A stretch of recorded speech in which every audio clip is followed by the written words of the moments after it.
Echo habang 21% ang naniwala para sa Onyx Philippines. Papasok na tayo sa ating game number 1.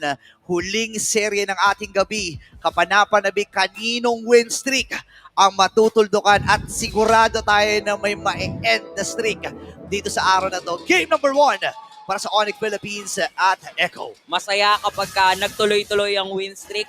Medyo masakit naman sa puso kapag matutuldo ka na. Pero abangan na natin kung ano talaga mangyayari dito sa laban.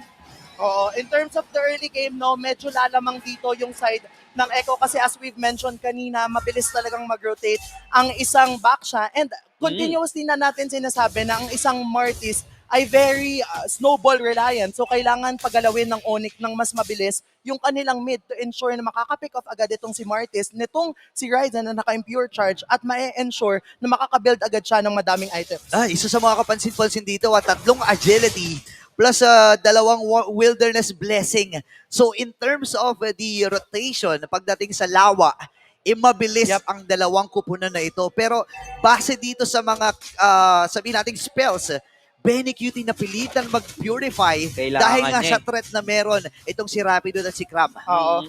Kailangan niya yun sa totoo lang para maging maingat at kahit papaano maging safe siya doon sa lane niya. Yeah, exactly. And yung ano din kasi, malaki yung choking capability ng isang first skill coming from Paramis, yung Shadow Stampede. Yeah. So kapag nahuli ka nun, medyo magugulat ka, hala, katabi niya na ulit ako. Oo nga, no? Kasi, again, may tendency rin magsama-sama itong Echo. So, ito talaga yung pinipigilan na kayo si Ryzen ang target. Speaking of sama-sama, talagang grouping up agad-agad. Aray Kaso ko. nga lang kasi kahit nabanggain mo ang isang Martis, makakatakas lang din naman siya because of that Mortal Coil. Yep. Maaga nga pagkakaroon ng mga initiations dito, pero ito pa rin talaga yung inaabangan kong laban, yung Turtle Dance. Pagong ay open na. Carl TZ ang nangunguna para hawakan ito. Pero hindi sumusuko si Rapidot. Level 3 pa si Rapidot. So wala pang threat ng Wave the Dragon para sa kanya. Pero Ayan si na yung Crab, dragon. Sanford, yung kanyang pulang dragon.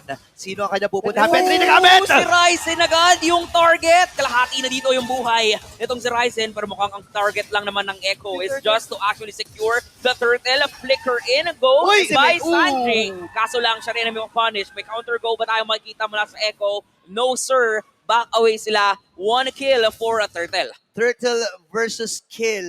Sino makilamang doon?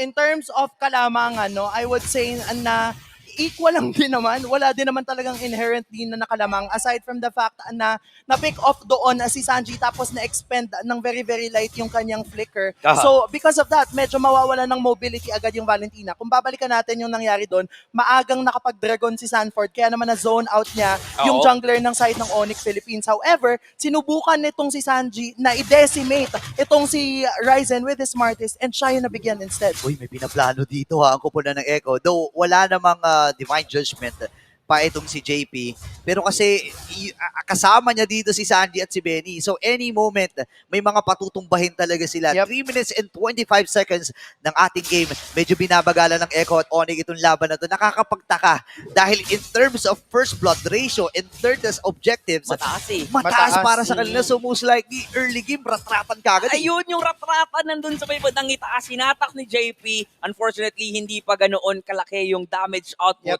na pwedeng i-provide ng Echo. So Onyx, especially Nets, mabubuhay pa rin naman siya doon. At nakikita natin parang nagtatry pa lang talaga ang dalawang koponan dito na makasecure ng pick-off. Bottom lane, forcing the ultimate mula kay Cram. Back away ang dalawang koponan. Kakalma muna sila dito. Pero si Cortese pala, naka-Brave Smite na emblem. Di ba parang napapansin natin recently, more on impure rage na ang ginagamit. Iba-iba. Pero, classic eh. Alam mo naman ang Yanggot eh. Alam niyo yung mga bagay na ganyan. Pero si Sanford, Mabubuhay pa! Tinawag yung dragon, pero pagkalapag niya, mamamatay lang din naman siya. Onyx, 2 kills na ang meron sa kanilang scoreboard. Grabe ang pinapamalas na lakas ng magkabilang koponan. 2-0 para sa Onyx Philippines. Silang may hawak ng maliit na lead pa lang naman. Pero si Rapidot sobrang active. Ito yung nakikita at pinapamalas ni Rapidot. Every time na gamit niya talaga itong show na ito. Pero si Crab nasa likod. Siya ang babanggain ni Carl. At si JP dito ay sumisilip din sino kanyang hahatakin. Nasipa ni Rapidot, si Carl TZ, kukunin nila yung turtle at yes sir, makukuha pa rin naman nila because of that retribution mula dito kay Ryzen. Pero Ryzen! mukhang nalaban pa rin talaga sila. Napagamit na nga ng NetherRealm dito para mag-counter, para magkaroon ng kaangasan and confidence. Kinopia, ginamit lang din pabalik. Pero back away. May sagot ka agad eh. Nakita mo paggamit ng NetherRealm, Gumamit din. kumalma lang ng saglit. Akala nila mapipitas itong si Cram, pero naka-flicker din at nakapag-NetherRealm.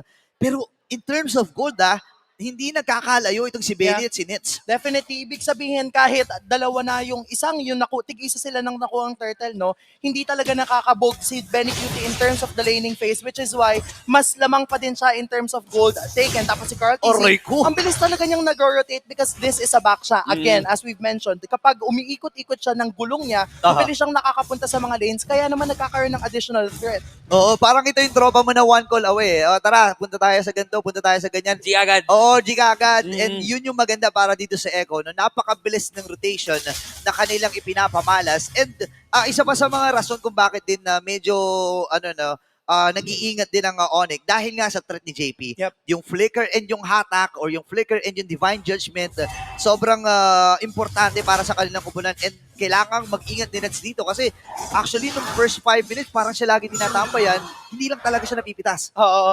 And kung titignan natin, no, yung item build coming from Carl TZ, I think nag-first build siya ng Blade Armor na ninenegate agad yung critical strike Oo. coming from an Irisal na naka-Windtalker. Pero nandito na naman sila sa mid. Ganda nung knock-up na manggagaling kay Rapid Hood pero nag-hello lang ang magkabilang koponan sa isa't isa. Tapos, wala. Nagkumustahan lang. Uy, win streak ka pala? Oo, win streak din ako. Kami din eh. So puputulin na, ang aalamin natin dito, sino yung puputol. Di ba? It's either Onyx or Echo. Siyempre, alam mo naman itong dalawang teams na to, dumaan na sila sa first 3 weeks. Oo. So andun na yung experimentation, andun na yung mga sabi nating heroes na parang inaalam pa nila. Pero si Sanford dito, nag-dragon na. Sinuzone niya na naman yung jungler ng Onyx. Nandiyan yung Petrify play pero may NetherRealm na magaling kay Super Prince. Ganon din naman kay Sanji. Lalaban sila dito. Retribution na magagaling kay Carl TZ para makasecure ng turtle. Nandoon yung decimation mula kay Ryzen pero dun sa taas, si Daddy JP ang babagsak dahil sa pagsipa na magagaling kay Rapid Hood. Medyo lumalim sila dun Oo, ang ganda sana ng naging diversion play coming from the side of Echo na secured kasi sila na makukuha nitong si Young Goat ang ating ikatlong pagong of the match. However, alam ng Onyx Philippines na ganun yung gagawin nila, which is why naging mas madali yung punish mechanic nila. And because of that, nakapush pa ng isang turret doon yung Onyx Philippines. Grabe yung pati yung activation ni Rapid Hood dun sa mga ginagawa niyang pagpapakita. No, kasi again, kapag may show, any moment pwedeng sumipa yan. And Oo. walang idea ang Echo kung may kasama ba siya o wala. So talagang nag-iingat dito ang mga Orcas knowing na hindi ganong kalaki yung lead and kailangan nilang ingatan itong si Benny Cutie. Wala pang deaths itong si Benny pero kasi medyo malalim na yung tatawirin niya doon sa may top lane di ba? Tsaka ang nakikita natin ngayon parang tinatansya talaga ng dalawang koponan kung lalaban ba sila or hindi. Oo. Nakikita natin na nagiging play safe nga sila as of now. 5 sila 5 man to 5 man nasa death bush and Carl TZ parang hindi yata nakakatulog. Dinadala lang ni Ryzen pero may conceal sila nagagawin. Grabe. Ito atang si Sanford ang kanila magiging target. Uy, Pero wala silang aabutan. wala. Ganda. Kahit 4 na miyembro yun, mukhang na ano pa rin Yung top na lane, nakakaramdam pa rin doon itong si Sanford. Oo, sa lahat ng mga gustong mag-rank games dyan, no, kapag hindi nyo alam kung nasan yung mga kalaban nyo, pwede kayong pumwesto doon sa bush sa gitna ng second and first turret. That way, hindi kayo makukuha agad ng enemies Safe and ka. hindi nila makikita kung nasan yung pwesto nyo. Yeah, oo nga pala, no. Bilang isa sa mga parang mga semi-pro players na naglalaro rin sa Oo nga. collegiate. Oo, Maraming salamat sa malapit tip. yan Salamat sa tip at Tianara. Salamat. Isa kang henyo. Nagkasundo ba tayo doon?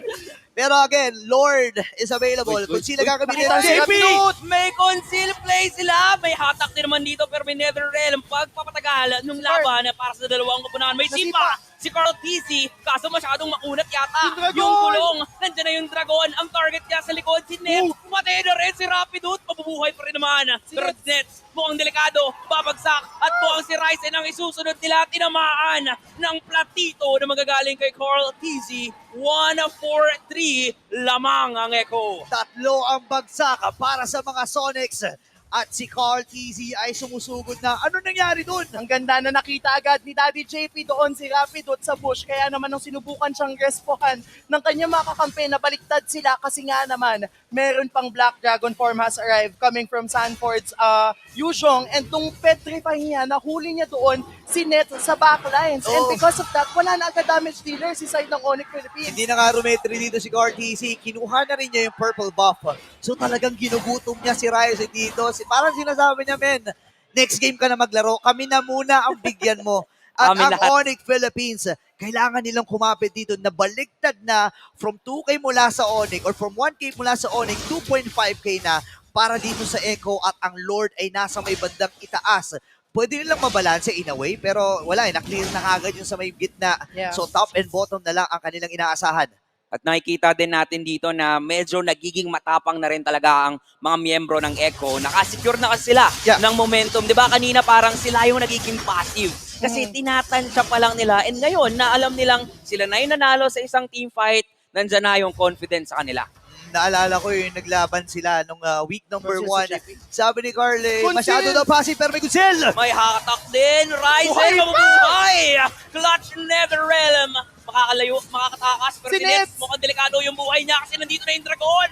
Grabe! Babagsak lang naman siya mula kay Very Cutie. Nandito yung Netherrealm na mula naman kay Sanji para tulungang masalba ang mga buhay ng kanyang kakampi. Walang mamamatay sa pamilyang ito. Echo, nanggigigil at kumukuha. Another one for the GOAT. Pero papasok na rin ang Echo dito. Reach 2,000 assists in Grabe, his career. ang tapang nila dito sa loob ng base, under the turret.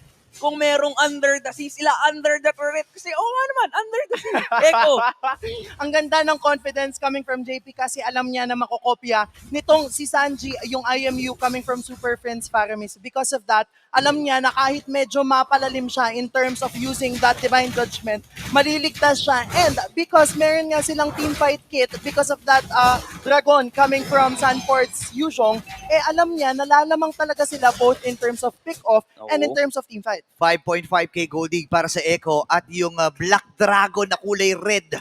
Yun talaga yung nagpapahirap dito eh. Napakaganda ng zoning. And threat talaga siya dito kay Nets eh. And makikita mo na hinahawakan lang talaga niya yung petrify niya na once na makita niya si Si Nets Nets. or even itong si Super Prince, gagamitin niya eh. Kasi ang goal lang naman niya dito, magamit ng maaga yung Netherrealm.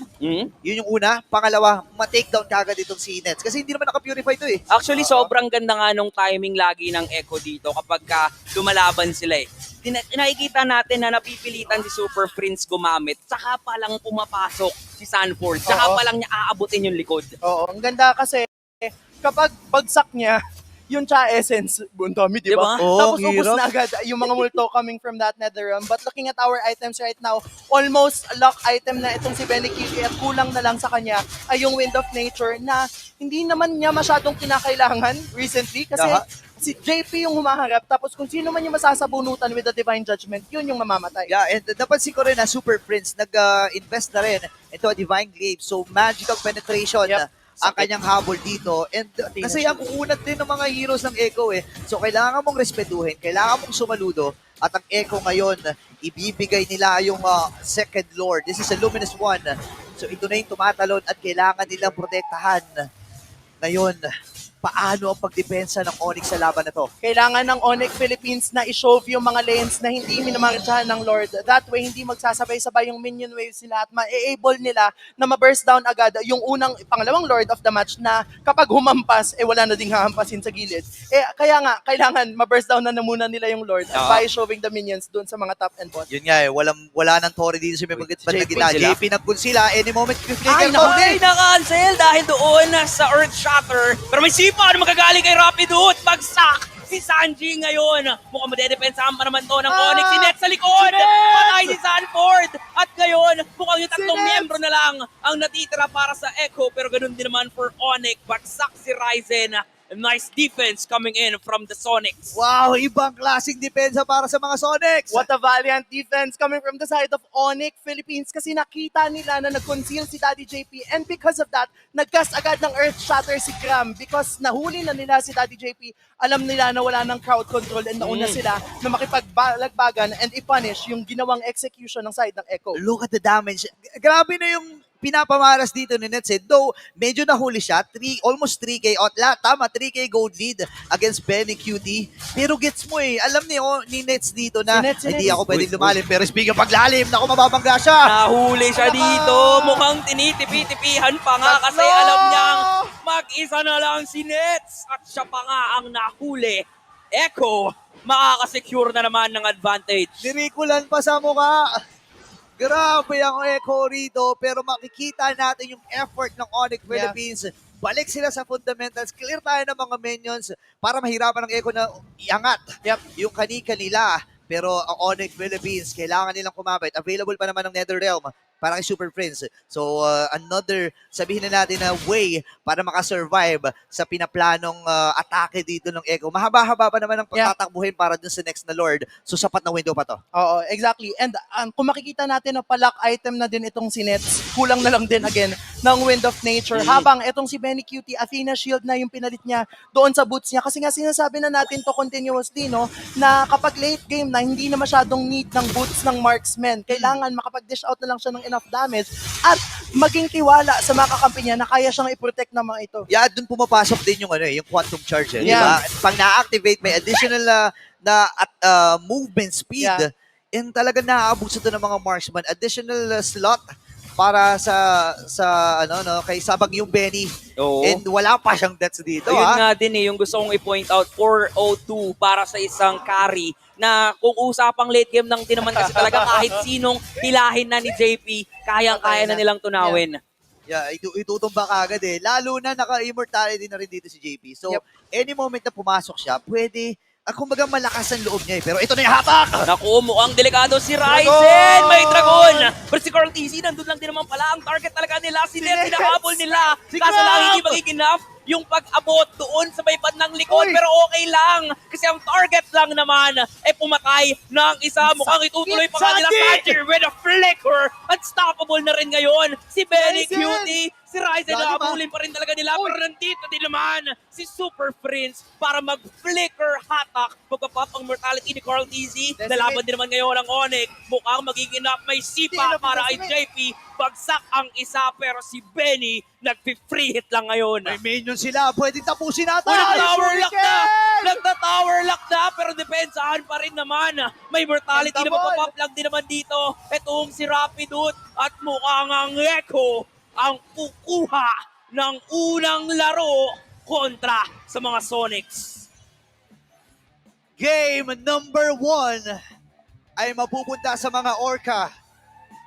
And that winning moment is brought to you by our first sponsor, FWD Life Insurance.